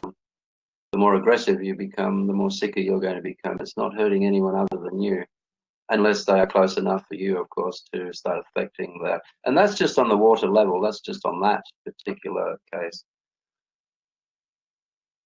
You also have to understand that the amount of water that is between you and I in the atmosphere, it gets affected by how we think. The water in the ocean, as you are aware, water remembers. It holds on to information forever. So if you imagine how much water there is on this planet, and how much of it has gone through warriors and people who have been tortured and all of the horrible things that people do on this planet, it's all recorded in the water. They've all drunk water at some point, and they've all peed it out and sweated it out, and it's all returned back to the ocean. And the molecules have collected all of that, and that's just on this planet, and that's not counting. And this is where I want to go with it. We have to also remember that before the water arrived on this planet, it was on other planets.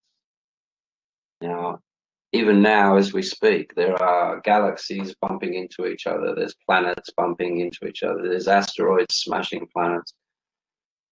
If this happens to a planet with an ocean that's full of life, the moment that planet explodes and the life gets strewn out into space, a lot of it's going to get snap frozen because it's 250 degrees below zero out there. So big chunks of the ocean get frozen, full of life,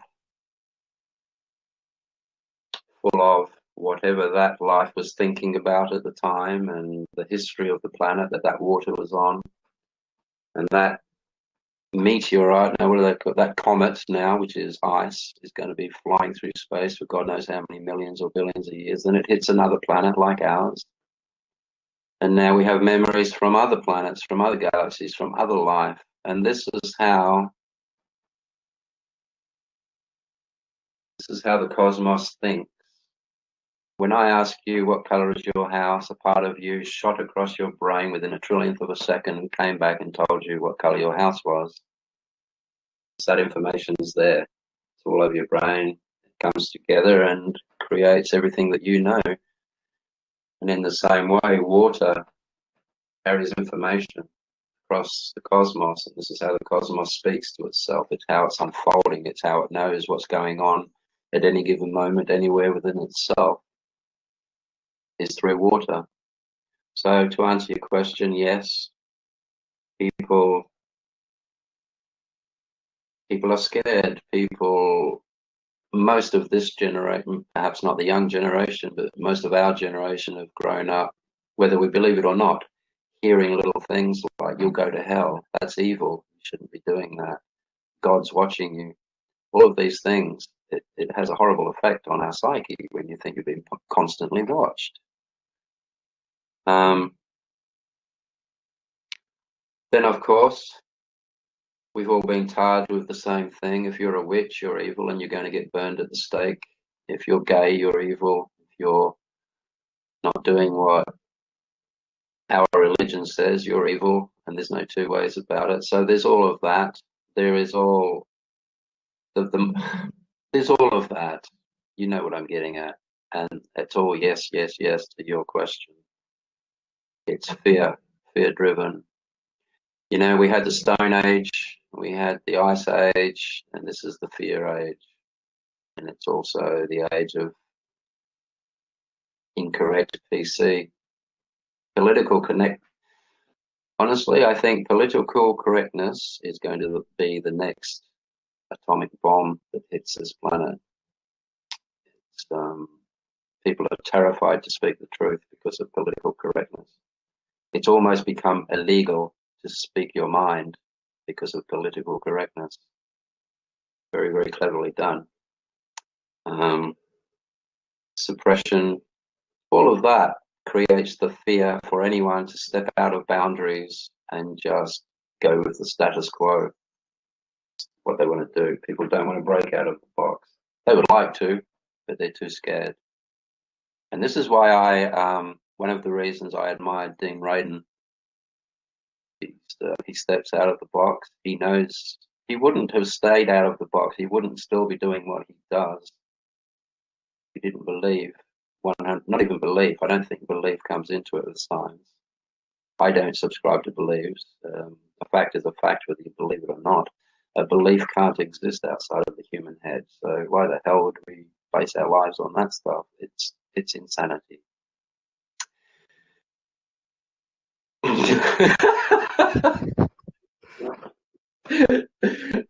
Okay, moving on. Did I answer you? The next question I have is related to media and some of the shows we see. There's a lot of shows where we have heroes with paranormal abilities, and I'm often thinking, is that maybe a preparation for society to consider that more something more normal. And I would just be interested in how you see the acceptance of these kind of abilities in the future. Oh, gosh, you got some good questions, Ollie. I love it. Everyone, there are more and more people. X-Men. Have you seen the X-Men? Sure. Yeah. That actually will happen, but not Hollywood style, of course. There are more and more people. I'm sure you've heard of the Iceman at the moment. Not the assassin from America, but the guy up in, I think, Sweden or Switzerland, and he swims in the ice, and he doesn't feel the cold. And he has certain meditations. He does workshops on meditations whereby people can get rid of their own viruses and infections with certain breathing techniques, which is what I will be doing after this to get rid of my virus. There is a very, very obvious decline in religion.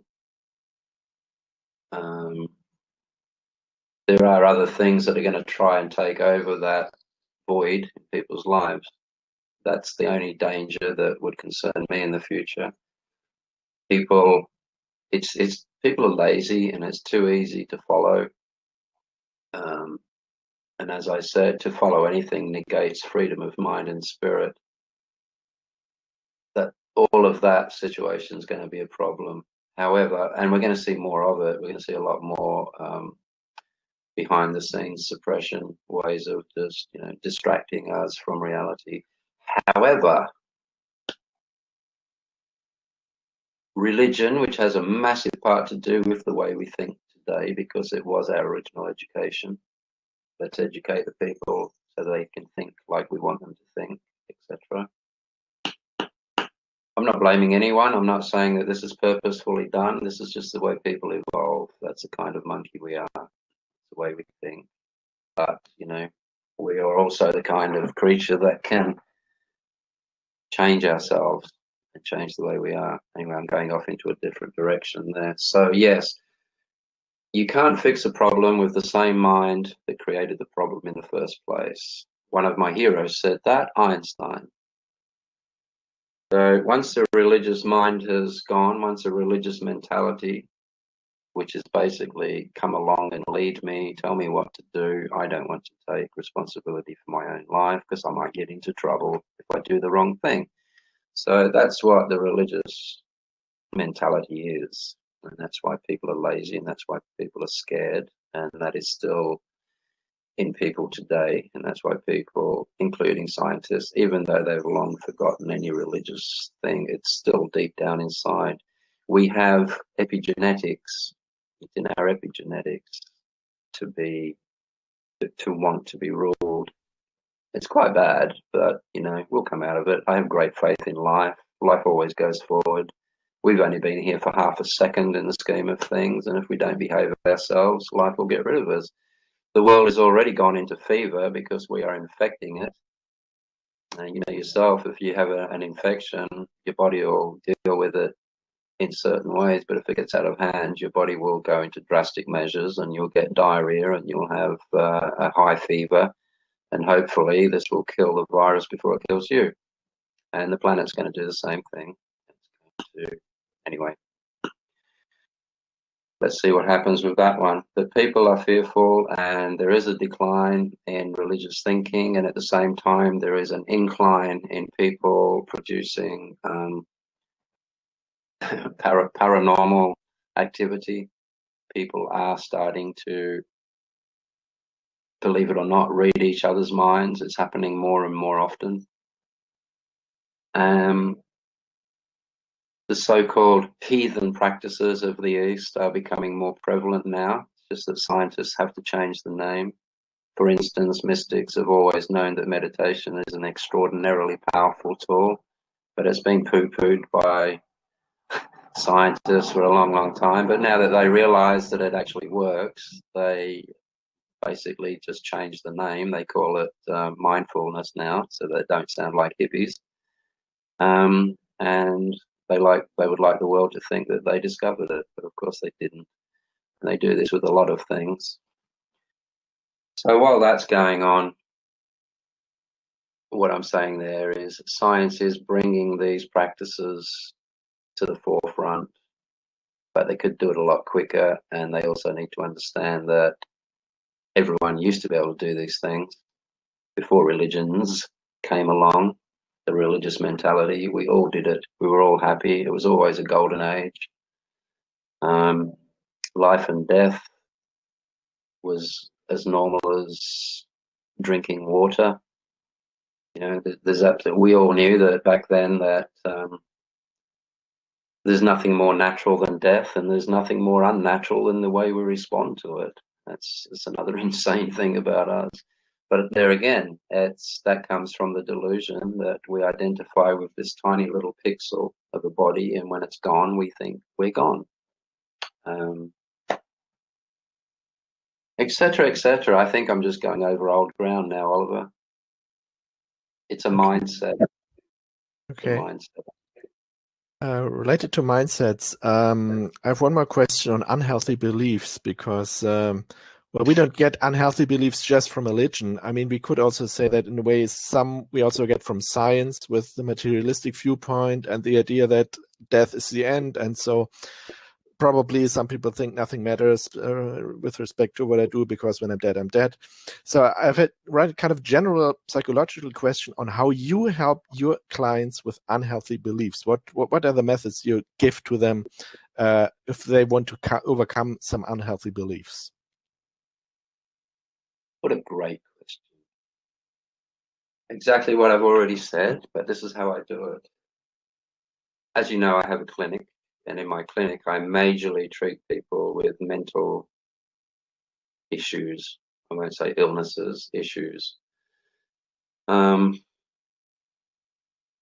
If you come to me and you have schizophrenia, and you are literally, you're hearing voices and you're seeing things, etc., all I have to do, and I would put you into a induced deep meditative state, and I show you how to do it. Once I've done it to you, you can do it yourself within seconds. It's very easy to do. So I plunge you into a deep meditative state to the point where you can sit back and watch your thoughts being schizophrenic. At that moment, you're fixed. A very, very famous, another hero of mine, John Nash. You know John Nash, a beautiful mind. He did it on his own. He happened upon that viewpoint himself. He doesn't take medication for his schizophrenia. All he has to do when he's talking to a class of people, if someone comes in and talks to him, all he has to do is turn to his students and go, "Can you see this guy?" And if they say yes, then he knows that it's real, and he'll talk to him. If the class says, "No, we can't see anyone there," okay, so he knows that's his schizophrenia, and he just watches that, but it's not an issue. Why should it be an issue? So, and that's how that works. So people come with unhealthy thinking. You separate them from the unhealthy thinking, and the thinking stops, and it's over. Don't need drugs. But that's something that only you can do to them. Is there anything, if people can't come to you, that they can do for themselves? Any advice for those people, how they can overcome these beliefs? Well, the first thing you need to do is know that your beliefs have nothing to do with you. They're just thoughts. You just gotta, if you think them, they'll hurt you. If you watch them,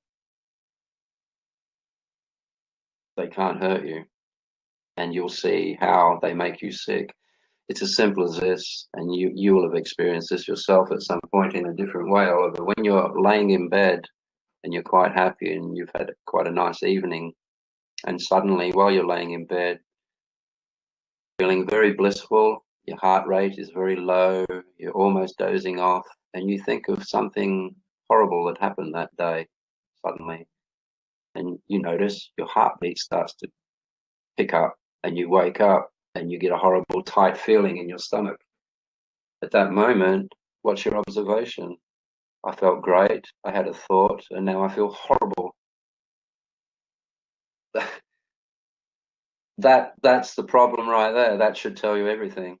If you can sit back and be in bliss and be in peace, you watch the horrible thought come up, you watch the horrible feeling come after it, You watch the tensing in your stomach, but if you just watch those things with fascination, it's not a problem anymore.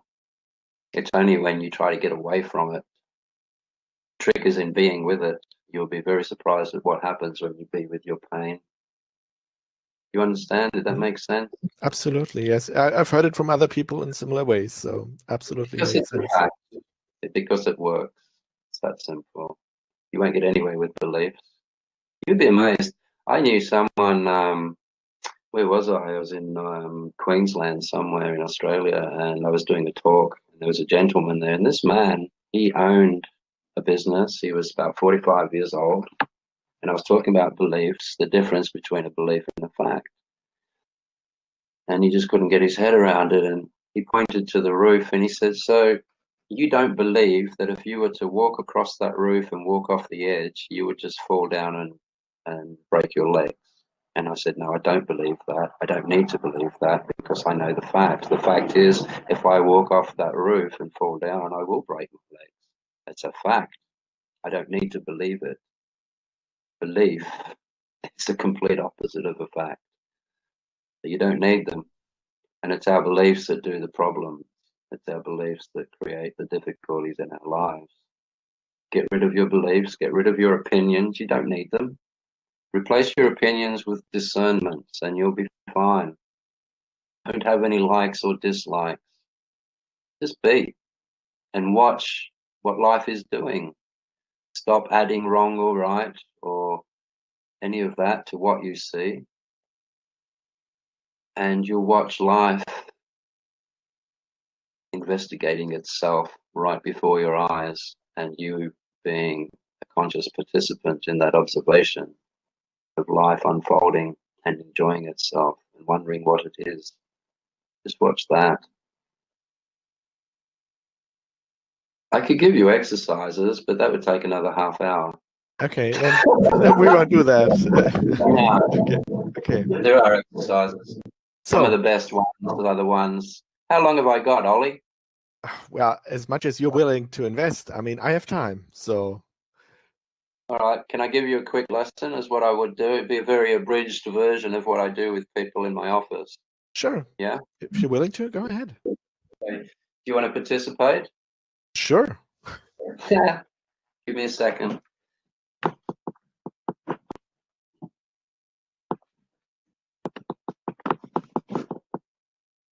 Okay. As we know, our main problem is in here. If you can fix it in here, out here takes care of itself. Now your head is like a room full of confetti, millions of pieces of confetti. And on each piece of confetti is a piece of information. I just have to close the door. Give me a second. People are arriving. So, analogy. Your head is like a room full of confetti. Each piece of confetti has a piece of information. Your name, your age, your car, etc., everything that you think you know. Now, when you rush into a room and you're all emotional and full of energy, the confetti goes everywhere, flying around all over the place. You can't see the walls, you can't see the pictures on the walls, you can't see outside the window. You start to trip over furniture, etc., etc. It's a mess, basically.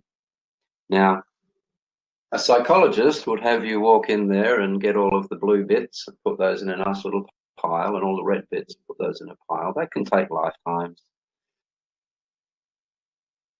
The trick is this: when it's getting out of hand, you walk out the door very slowly, close the door behind you, and go and do something else.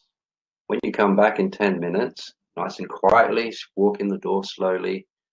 All the confetti has settled onto the floor. You can see outside into the beautiful world again. You can see what's on the walls. You can see your furniture. And you can even find the vacuum cleaner and vacuum up all of the confetti. And your problems are over. Put that little story aside for a moment. I'm going to tell you now what meditation is and why it works. Everyone has a predication, and that means some people learn better by listening. Some people learn better by watching. Some people learn better by feeling or doing. They're tactile people. So if you're the kind of person that is a hearing person, you would get something like this. Now, I don't know if you can hear this properly, but see how long you can hear this bowl chime for. Can you see that okay? Yes. Mm-hmm.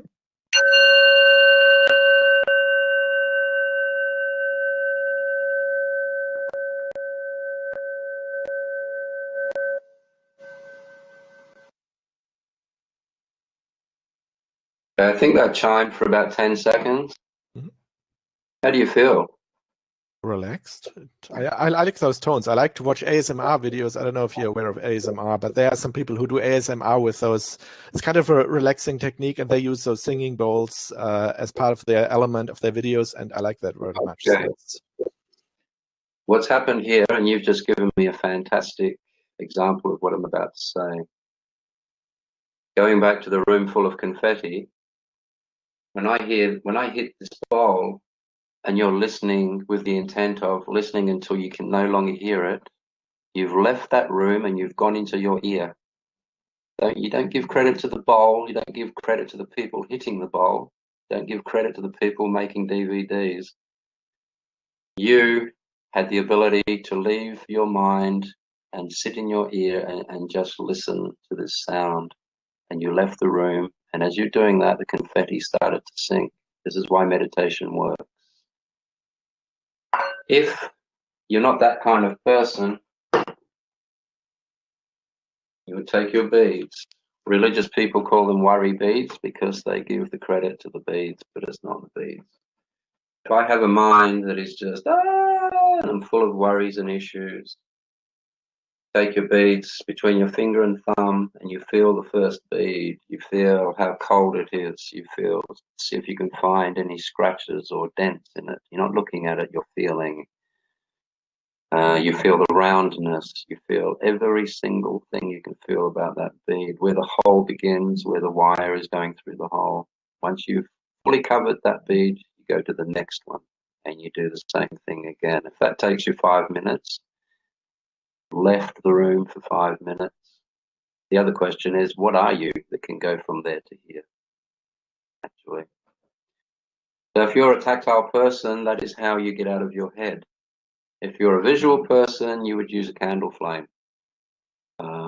Or watch the waves on a beach.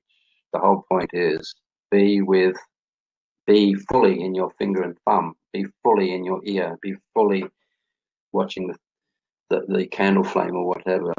Now, two things can happen here. There's two levels. In the beginning, you are going to feel and see and hear these things somewhere inside your head, but it's an isolated area. It's like having a safety room inside your home. So there's an isolated area you can go into and do that. The confetti will still settle down around you. But as you develop that higher mind, because when you do come back into your head, if all the confetti has settled, there's a good possibility you will have an enlightening experience, which you are hopefully the only thing left in your head at that moment will be the dominating force, which will be the higher mind. This, getting back to your original question, when you do this, the unhealthy thinking stops, the unhealthy beliefs stop until you can get back in there. And momentarily, that will break the cycle between the unhealthy belief and your body's response to it.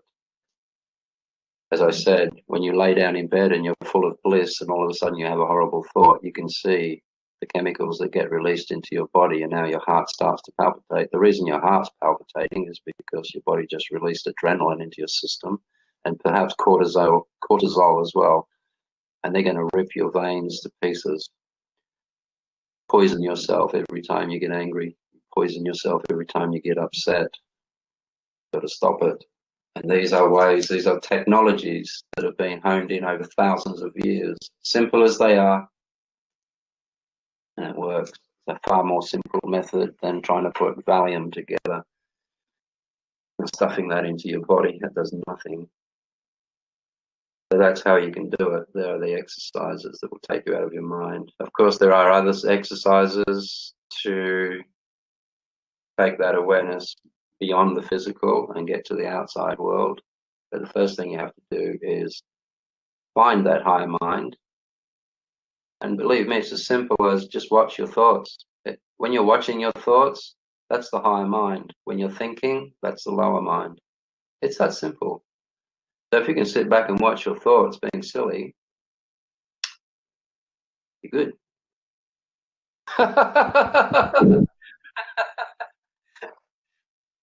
That's how I fix people in my clinic. It's a lot easier when you're with them because you can put your own energy, you can take control of their willpower should they allow you to do so.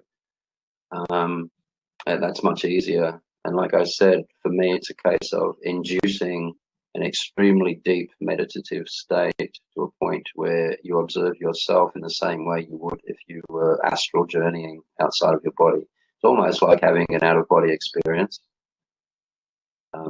Just after I spoke to you yesterday, I was speaking to a student of mine in Baltimore in America, and he's just had his first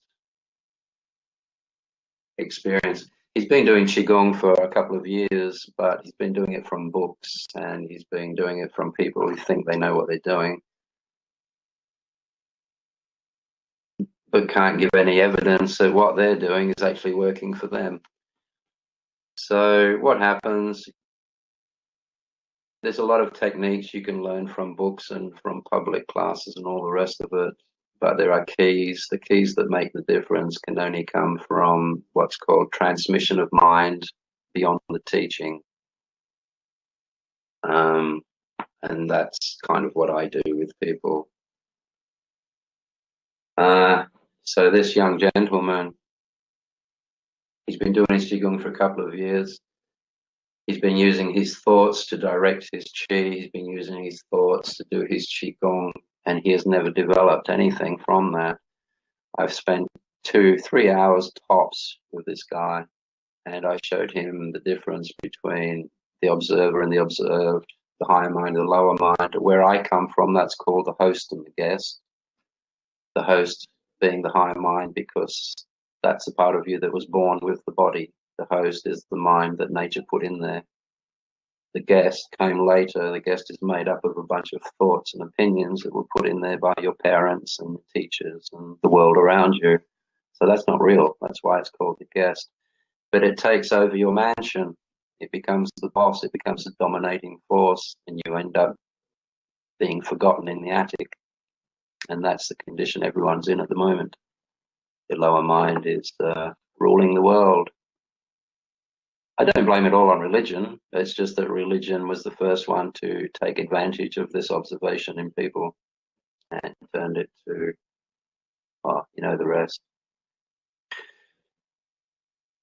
But that's how you do it. There's a few exercises that can help a lot of people. I think there is a video where I can talk people down into a deep meditative state. I think that's already on there. And that's it. If anyone wants to come along and do a monthly interview based on one particular question in order to learn things, then I would be very open to doing that as well. And then we can get, for nothing, of course, and then we can get some stuff out there that people can listen to and practice and just start taking control and responsibility of their lives, and life will get better. Hope will start to show itself. The light at the end of the tunnel will start to reveal itself, and everyone can be happy. It's not impossible. It's not even difficult. You have to have the balls. Male or female. Didn't know what to say. Okay, that's all I know. Thank you for sharing. That was very, very interesting. So I have one final question, the last one for this interview. It's a very broad one. And so some people believe that humanity is headed for a global shift in consciousness. Others think that we are maybe headed for a huge global crisis. And I would just be interested in your take on humanity's future over the next decades. What do you see? What's in store for us? The next decades? Yes, sure. Well, I have a bucket list, and on my bucket list, I would like to die on Mars because I think by the time we get to Mars, I'll still be around in this particular body. If I'm not, I'll go there in someone else's body. So the only reason I can enjoy that bucket list objective is because we are due for yet another quantum leap in consciousness that is going to happen. It's already begun. We have to get rid of our the way we see time, the way we think about time, and then you realize that things are happening very quickly. You know, it was only 100 years ago that the Wright brothers got off the ground with an aeroplane made of balsa wood and rag, basically. They got off the ground. 100 years later, here we are walking on the moon. 100 years later, here we are with the space station. 100 years later, here we are with rovers all over Mars. That requires a massive jump in human consciousness. It wasn't too long before that we were burning witches at the stake. Not very long at all before that. So we're moving very, very quickly, extraordinarily quickly. We are in the first quarter of a quantum leap in consciousness. If you go back to, I apologize here if I get this wrong. I'm not sure if it was the Australopithecus or the Neanderthals, but they had stone axe heads for 1 million years. And in 1 million years, no one thought to put a handle on one. 1 million years to figure out, hey, let's put a handle on this thing. That was very slow compared to the way we're going now. If you look at the way we're going now, we are flying ahead. So don't be impatient, because it is moving very quickly and human consciousness is expanding. A lot of it is due to the internet and YouTube in particular, because let me go back a little bit. Before Hubble, the man that they've named the Hubble telescope after, we all thought there was only one galaxy in the cosmos, and it was ours. That's what we thought.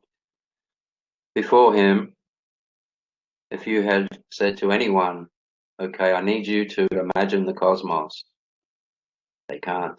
They have nothing to work with. You say, okay, just it's easy, fill it up with millions of suns and asteroids and all the rest of it. They can't put that together. And that was only 50 years ago, maybe a bit longer, 50 to 100 years ago.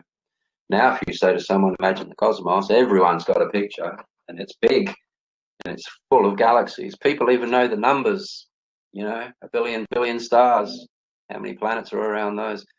So the fact that we can picture these things, the fact that we have these visuals at our disposal now, means that our consciousness is just, it's moving too fast. We're not keeping up with it. I don't think we were ready for the internet, to be honest. It is killing people, but that's evolution. Every evolutionary jump is usually because the last model isn't keeping up with things anymore. So it comes up with a new model, and that's where we're at. Life is producing a new model right now. I can tell you now, it's not going to be allowing a lot of the things that have destroyed this world, religion being one of them. We won't get to Mars while that is still an issue. I know for a fact that the authorities aren't going to let religion leave this planet. They're not going to let nuclear war leave this planet. If you believe that there's an extraterrestrial community out there watching things, that is having quite an effect on the way the governments are doing things at the moment. I'm not going to go too far into that, because that's a whole different genre of things. Life out there beyond the earth, but it has a lot to do with mysticism. It has a lot to do with what we are. It has a lot to do with where we came from. We didn't originate on this planet. Everyone knows that these days. Like I said, that's another story. If you ever want to get back into that one, give me a call, Oliver, and we'll talk about that one. I think we will. It sounds interesting already.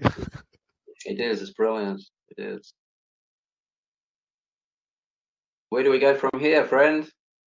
Well, I think we'll just have to agree on a part 2 because you already opened up so many other subjects here today. So I think we'll have to do this again in some time, maybe a few months down the road. Oh, I would love that. That would be fantastic. I'm actually looking forward to meeting you in person. Well, if you come to Germany, then we'll make that happen for sure. I mean, it would be great if we can work that out. Yeah, I'm on my way. Don't you worry about that. Okay, great. Thank you very much for your time, and it was a really great interview. Very interesting, very many deep insights, and it was great. Really enjoyed it. Thank you very much. It was a great pleasure, and thank you all for listening. If you are listening, see you, Oliver. Okay. Take care.